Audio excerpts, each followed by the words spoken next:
No a je to tu. Slovensko skončilo svoje pôsobenie v základnej skupine B a postúpilo do štvrťfinále.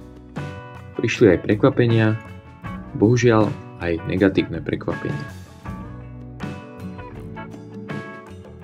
Nechcem rozoberať každý jeden zápas, ktorý sme odohrali v skupine, ale skôr naše hlavné aspekty hry.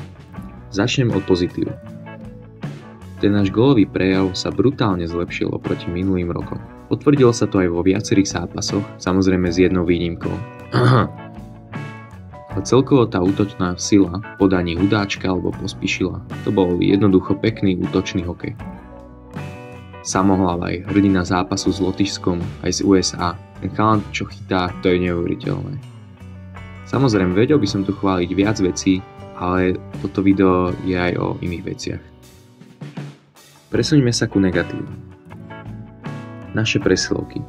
Tie patria medzi najhoršie presilovky na šampionáte a za to nesú zodpovednosť najmä hráči, ale aj kto ich zostavuje.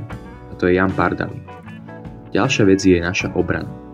Tá veľmi nepomohla napríklad v zápase proti Lotyšsku, kde to nechali celé na Samohlave. Našli by sa aj ďalšie veci, preto som aj zvedavý na vaše komentáre. Poďme ale sa pozrieť na nášho štvrťfinálového súpera.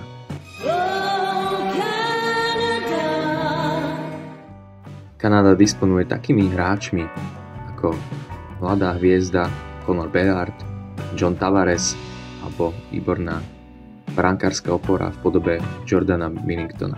Takže je to veľmi silný súper a podľa mňa veľký favorit na zlato.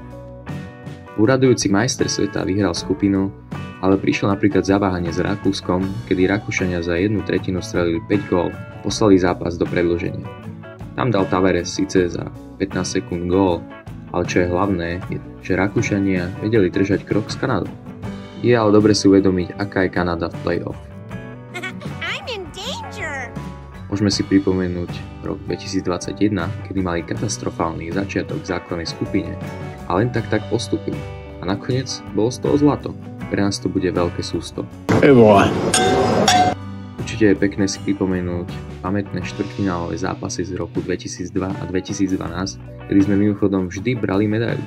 Keď už sme pri roku 2012, tak vyšiel na mojom YouTube kanáli dokument o tomto turnaji. Budem rád, ak si ho pozriete a pripomeniete si pekné chvíle, kedy sme získali našu poslednú medailu. Jedna vec, ktorá nám dosť uškodí, je aj zranenie Martina Pospíšila, ktorý má asi vyklbené rameno. Bez neho bude náš útok veľmi oslabený. A zhrnutie nakoniec. Vieme hrať so silnými súpermi. Dokázali sme si to napríklad v zápase proti USA. Kanada je naozaj inde v play-off. Čiže podľa mňa Kanada postupí. Počešie chlapci celé Slovensko? Alebo poletia domov? Napíšte mi svoj názor do komentáru. Ak rád sleduješ tieto hokejové videá, budem rád, ak zvážiš odoberanie tohoto kanálu. Potom ti už neunikne žiadne hokejové video. Čau.